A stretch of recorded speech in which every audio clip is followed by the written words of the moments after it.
La décima, o retorno de Madrid ao topo. Hoje eu vou te contar sobre talvez o título mais comemorado da história do Real Madrid, depois de anos de galácticos, depois de grandes equipes que não conquistaram nada. O Real Madrid passava de um jejum de 12 anos sem título de Liga dos Campeões. E hoje eu vou te abordar, eu vou trazer para você a história desse título tão histórico e marcante do Real Madrid. Antes de tudo, se inscreve no canal, ativa o sino e deixa o seu like.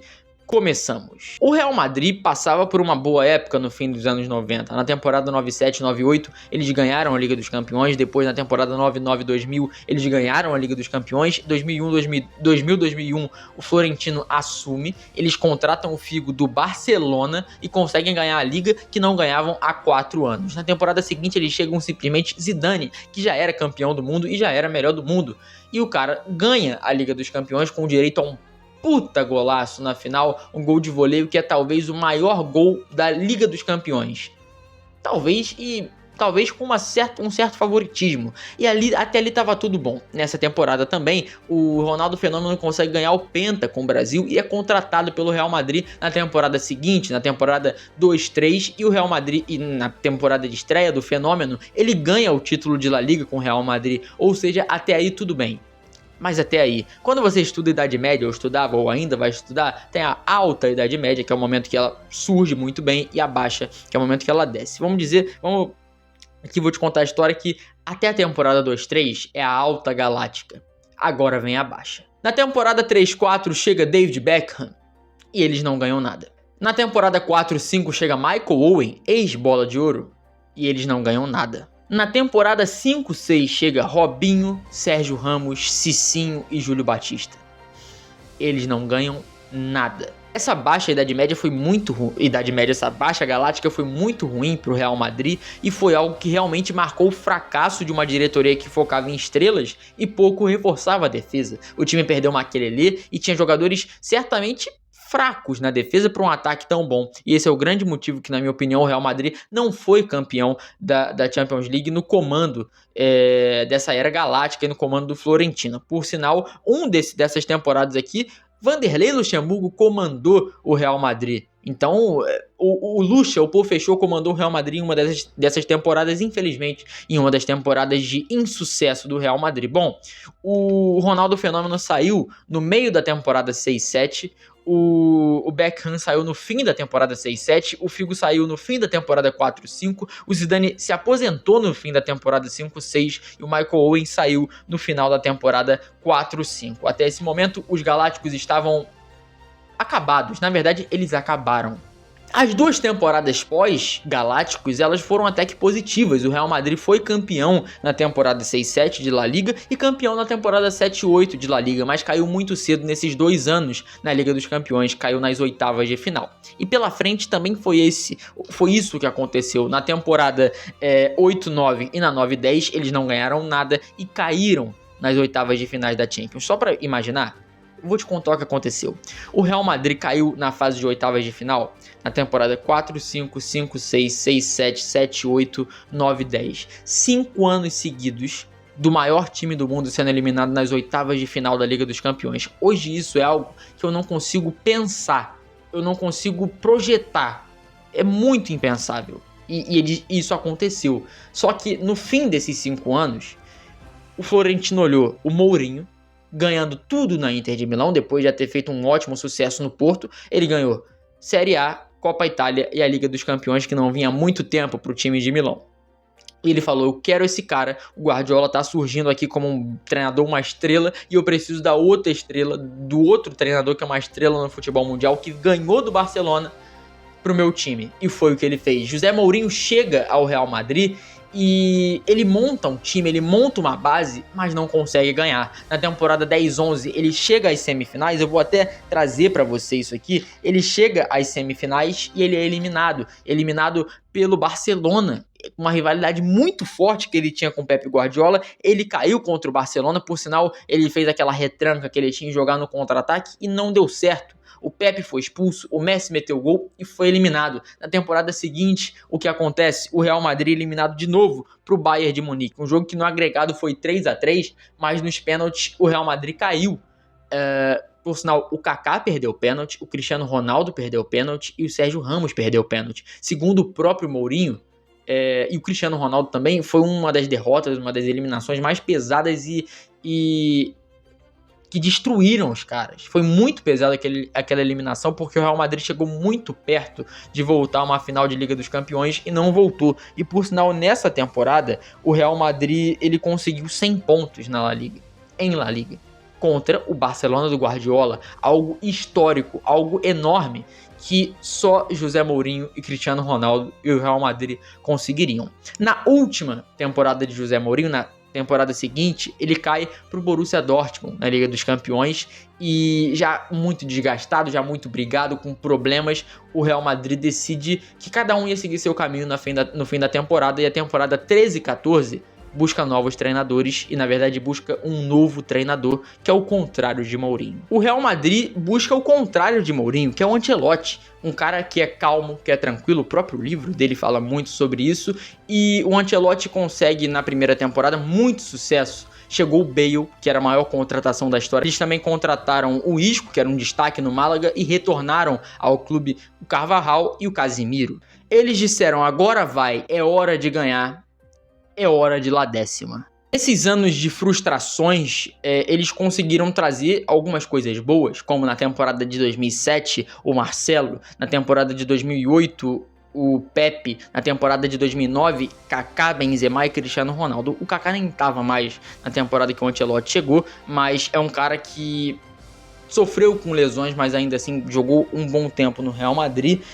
Por exemplo, na temporada de 2011, o Di Maria, que foi muito importante, o Ozil, o Khedira, na de 12, Varane, na de 13, o Modric. Então, desses insucessos, o Real Madrid conseguiu montar uma base e agiu em 2014. Tudo começou com a Liga dos Campeões, num sorteio que trouxe Galatasaray, que era de Drogba, Sneijder, Felipe Melo, que era um dos maiores e melhores Galatasarays da história. Também teve o Copenhague, que era um saco de pancadas, e uma Juventus um pouco mexida e que não foi tão bem. Só um detalhe que eu esqueci de falar: um dos auxiliares do Ancelotti era Zinedine Zidane, que tinha se aposentado há pouco tempo, relativamente pouco tempo, do Real Madrid, do futebol, e retornou ao clube como auxiliar. No futuro ele retorna em outra posição, mas isso é assunto para outro vídeo. A fase de grupos do Real Madrid é avassaladora. Começa com uma vitória na Turquia contra o Galatasaray por 6-1.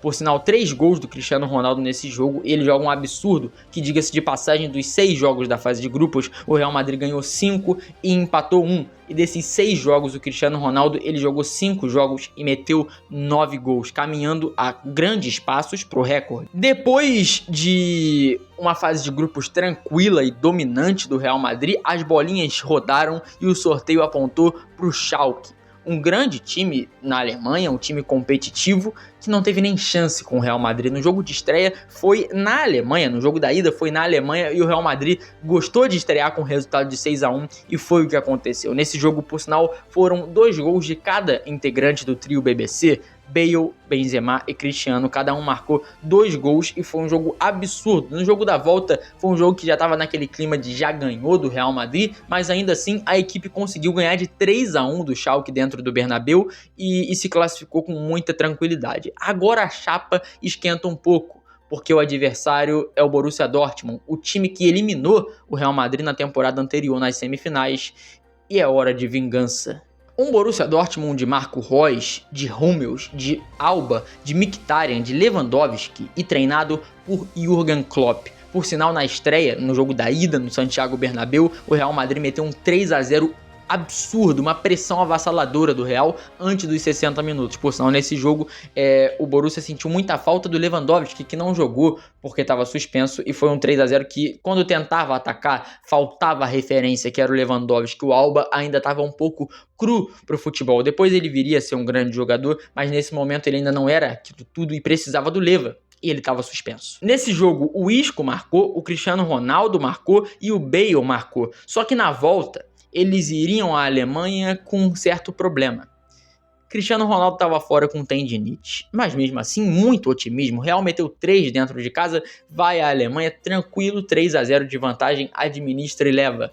Não foi bem assim. O Real Madrid tomou 2 gols já no primeiro tempo, 2 gols do Marco Reus, e tomou a pressão o jogo inteiro. Os jogadores do Dortmund pressionavam, faziam bons chutes, boas finalizações, e o Casillas fez ótimas defesas nesse jogo, um jogo que por isso aqui, o Real Madrid não foi eliminado e conseguiu uma suada e sofrida classificação sem o seu principal jogador, Cristiano Ronaldo. Se pegou o lado amarelo da Alemanha, agora vai pegar o lado vermelho, o adversário. O time que o Real Madrid vai enfrentar nas semifinais se chama Bayern de Munique, e um Bayern muito bom. Ribéry, Robben, também tinha o Toni Kroos, era um time fortíssimo e atual campeão da Liga dos Campeões, e o Real Madrid não teve medo. O Real Madrid enfrentou. No jogo de ida do Santiago Bernabéu foi um jogo difícil de 1-0, porque sabe quem era o treinador do Bayern de Munique? Sim, era Pep Guardiola. Naquele jogo de posse de bola que pressionava o outro time para trás, o Real Madrid falou: você quer pressionar a gente? A gente aceita. E eles foram pressionados, jogaram num contra-ataque, aceitaram isso, mas marcaram tão bem que a posse do Bayern foi muito sem objetivo. Era para um lado, era para o outro, era para um lado, era para o outro, mas não acontecia a finalidade, o objetivo, porque o Real Madrid marcava muito bem. E aos 20 minutos do primeiro tempo, o Benzema fez o único gol da partida e o gol da vitória do Real Madrid, que num jogo de pressão do Bayern, quem saiu ganhando foi o Real Madrid, numa vitória absurda no Santiago Bernabéu. A volta seria mais loucura ainda. Se na ida, com um agregado de 0-0, o Real Madrid foi defensivo, imagina com o resultado de 1-0 nas costas. Foi uma retranca. Só que não foi tão retranca assim, porque eles conseguiram fazer um jogo equilibrado até os 20 minutos. Obviamente o Bayern pressionando mais, com mais posse, com mais pressão em cima, empurrando o Real Madrid. Só que o grande ponto é: o Real Madrid tira 2 gols em 4 minutos. 2 gols de cabeça de Sérgio Ramos, o cabeceador da equipe, o zagueiro artilheiro. E ali tudo muda, porque o Bayern de Munique, com 1-0, tinha um jogo todo para fazer um gol. Mas com 3-0, eles precisavam pressionar o Real Madrid. E foi aí que o Real Madrid ficou tranquilo. Foi que o Real Madrid jogou o futebol que tinha, com o Cristiano Ronaldo, com todo mundo. Tanto que o Sérgio Ramos fez esses 2, e o Cristiano Ronaldo fez mais 2 com direito a um deles, com uma falta debaixo da barreira. Relembrando mas relembrando Ronaldinho Gaúcho contra o Santos. Um gol absurdo de Cristiano, e ele também ainda fez outro. E terminou o jogo 4-0, uma humilhação histórica do Bayern pro Bayern de Munique, dentro de casa. Um jogo que selaria a volta do Real Madrid à final da Liga dos Campeões depois de tanto tempo. Porque a última vez que eles chegaram à final, eles ganharam, que foi em 2002. E depois de 12 anos, o Real Madrid retorna à final da Liga dos Campeões, enfrentando o Atlético de Madrid. Se o nome desse vídeo é O Retorno de Madrid ao Topo, não é só pelo Real Madrid, é pelo Atlético também, uma equipe que passou por anos na Série B, muito tempo na Série B, e que não jogava uma final de Liga dos Campeões desde a temporada 7-3-7-4, ou seja, 40 anos depois. O confronto de Madrid seria no Estádio da Luz, em Benfica. Em Benfica não, em Lisboa, o estádio do Benfica. Uma final histórica, mas antes disso eu preciso te falar como essa equipe jogava. Era um Real Madrid que jogava num 4-3-3 comum, com Casillas no gol. Na direita o Arbeloa jogou por um tempo, mas o Carvajal durante a temporada tomou a posição. Tinha um Pepe que era um baita zagueiro, tirando a parte que ele era um pouco agressivo até demais, mas nessa temporada talvez foi a melhor da carreira dele no sentido técnico.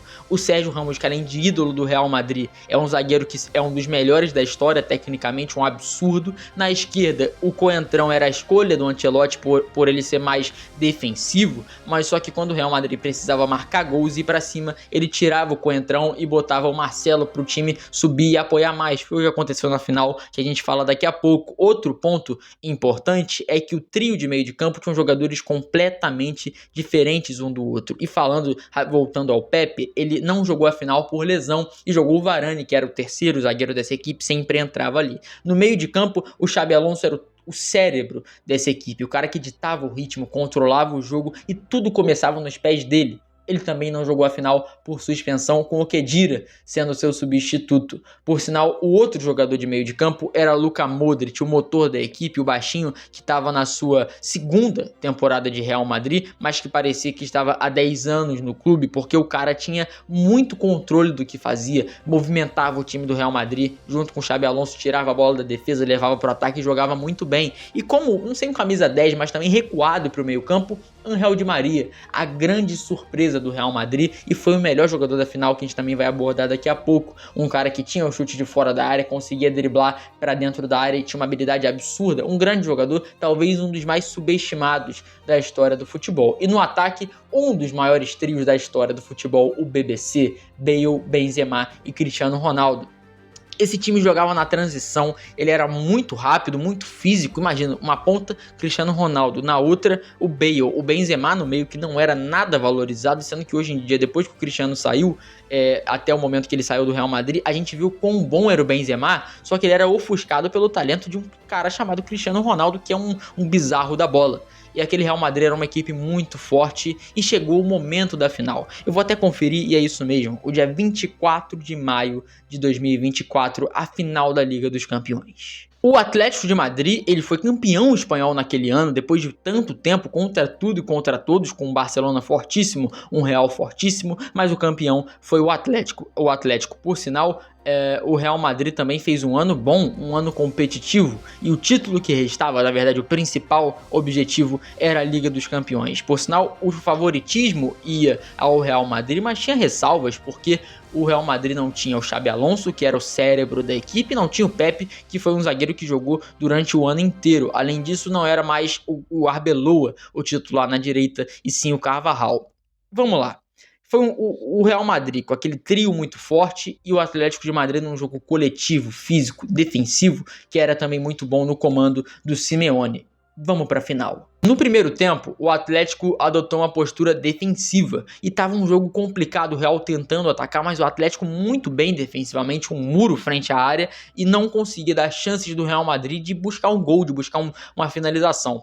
Só que tudo mudou, na verdade tudo continuou do jeito que estava, quando numa falha, num cruzamento, o Casillas saiu mal e o Godín cabeceou por cobertura e fez o gol em cima do Casillas, e se tava uma retranca absurda pro Atlético no 0-0, com 1-0 o Atlético estacionou o carro na frente da área e falou, velho, daqui a gente não sai, a gente quer ganhar a Liga dos Campeões. E o Real Madrid acabou o primeiro tempo, foi pro segundo tempo martelando, tentando. Cristiano tentava, não dava. Bale tentava, não dava. Benzema tentava, não dava. Então vamos pro meio de campo. Os meio-campistas tentando de fora da área. Modric, Di Maria, ninguém conseguia. Só que batia 90 minutos e nada mudava. 91, 92, 93, 94. Num escanteio, Luka Modric posiciona a bola, olha para a área e cruza. O milagre acontece. Sérgio Ramos sobe, cabeceia e faz o gol que muda tudo. O Atlético cansado, o Atlético exausto e um Real esperançoso. Naquele momento a gente sabia quem seria o campeão, apesar do resultado ser 1-1. Os ânimos mudaram, as expectativas, a moral, o momento do jogo mudou. O Real Madrid chegava numa prorrogação com tesão do futebol, com uma virada histórica, e o Atlético chegava com o seu castelo construído durante o jogo, com uma final muito boa, em cima do seu estilo de jogo. No final, esse castelo desmoronou. Por sinal, esse gol foi tão importante para o Sérgio Ramos ao minuto 94, que hoje, quando ele joga lá no Monterrey, a camisa dele é a camisa 94. E na prorrogação foi um baile. O Real Madrid ampliou o placar. Eu vou até conferir para não falar besteira. O Real Madrid ampliou o placar, isso mesmo, com o Di Maria, com o Bale, que o Di Maria faz uma jogada muito boa, o goleiro defende e o Bale consegue fazer o gol no rebote, amplia no 3-1 com o Marcelo, e o momento que todo mundo sabia que o Real era o campeão europeu depois de 12 anos e que o sonho se tornou realidade, foi num pênalti aos 120 minutos. Cristiano Ronaldo olha pro goleiro, respira fundo e faz o gol. O gol do título, o gol do 4-1. O Real Madrid é campeão. Por sinal, o Cristiano Ronaldo, ele com 12 jogos na Liga dos Campeões, bateu o recorde de gols em uma única edição. 17 gols numa única edição. É muita coisa. Não é à toa que ele foi o monstro. Ele é o monstro que ele é, e o ídolo no Real Madrid que ele é. Esse título talvez seja um dos mais comemorados da história do Real Madrid por tantos anos de times fortes e insucesso do Real Madrid. Talvez seja tão comemorado quanto o de 98, que o Real Madrid ficou muito tempo sem ganhar a Liga dos Campeões. Então, é um título realmente enorme na história do maior clube do mundo. É isso, meus amigos, espero que vocês tenham gostado do vídeo, ficou um pouco longo, um pouco grande, mas a história foi contada do meu jeito. Se inscreve no canal, ativa o sino e deixa seu like. Um abraço pra você, valeu!